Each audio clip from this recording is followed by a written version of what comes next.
मिठाई खरीदने की हैसियत भी तो होनी चाहिए। शगुना बेटी, यह लो मिठाइयाँ ले आया। यहाँ के खास छेना के विभिन्न मिठाइयाँ, और हाँ, 3 दिन में खत्म हो जाना चाहिए, कहते ससुर नागेंद्र ने डाइनिंग टेबल पर मिठाइयाँ रख दी। अरे पापा, अभी पिछले वाले सप्ताह नहीं हुए, फिर ले आए, प्यार से शिकायती लहजे में बोली शगुना। पुरानी मिठाइयाँ को निकाल नई आई मिठाइयों से डब्बे भर दिए। शगुना को छेना की मिठाई बेहद पसंद थी। मायके में भी वह अकेली छेना की मिठाइयाँ खाती थी। जो भी बाजार जाता उसके लिए थोड़ा सा ले आता।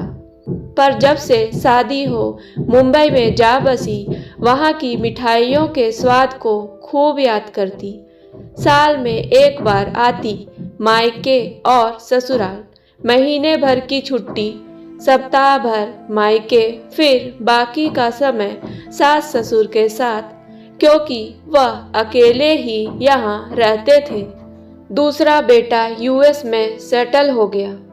शगुना सास ससुर को साथ चलने कहती, पर वह अभी जाना नहीं चाहते।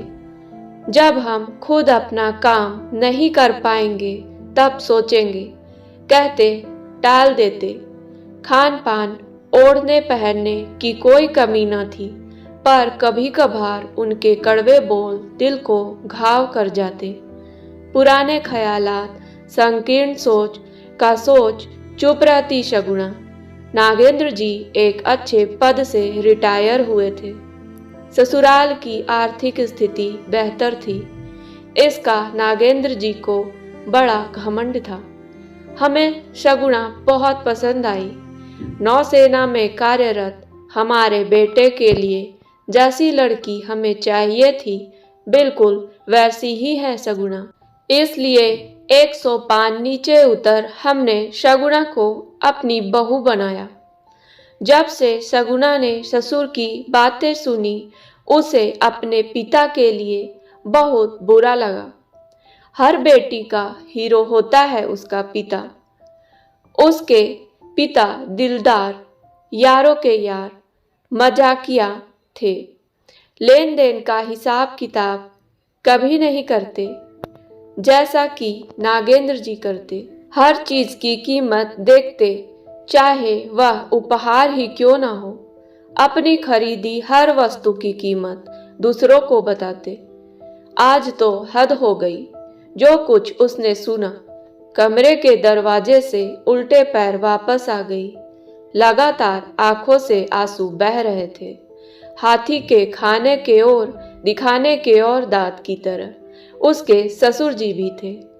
एक और बेटी बेटी का उसके बिन बोले उसकी हर इच्छा पूरी कर रहे, तो दूसरी ओर मन में ऐसी धारणा, अरे अपने घर कभी इतनी महंगी मिठाई खाई ना होगी उसने, इसलिए उसके लिए हर तीसरे दिन मैं ले आता हूँ, खा लेने दो मन भर, अपने पापा के यहाँ तो नहीं खाई होगी। मिठाई खरीदने की हैसियत भी तो होनी चाहिए। हा हा कर हंसने लगे, और मुंबई जाने पर यह मिठाइयाँ मिलेंगी नहीं। फोन पर किसी को कह रहे थे। रात को डिनर के बाद नागेंद्र जी बोले, आज की मिठाई खा के बताओ कैसी है। आज बहुत महंगी मिठाई लाया हूँ। ऐसी सभी मिठाइयाँ मैं खा चुकी। इतना ही नहीं, पापा तो अलग अलग प्रदेश की मिठाइयाँ भी मंगवाते थे मेरे लिए। वे कभी कीमत नहीं देखते, देखते तो सिर्फ मेरी खुशी। आपको शायद लग रहा है मैं पहली बार खा रही, या मेरे पिता की इतनी हैसियत नहीं कि मिठाइयाँ खरीद कर मुझे खिला सके। कहते कहते आवाज में हल्की कठोरता आई। नागेंद्र जी हतप्रभ हो देखने लगे। हैसियत की बात सुन पति ने टोका, क्या बोल रही हो?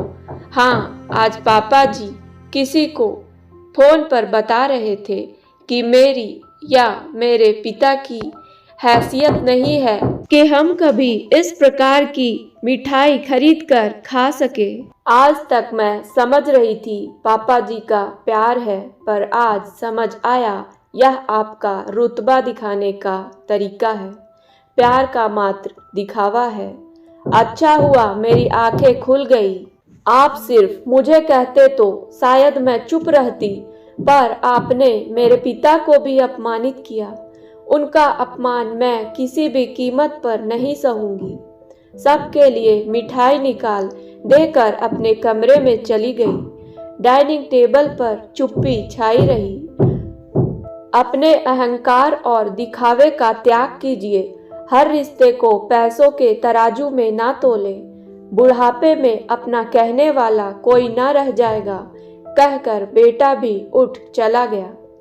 कोई भी लड़की अपने माता पिता के अपमान को बर्दाश्त नहीं कर सकती। उसके लिए वह किसी राजा रानी से कम नहीं, जिनकी वह राजकुमारी है।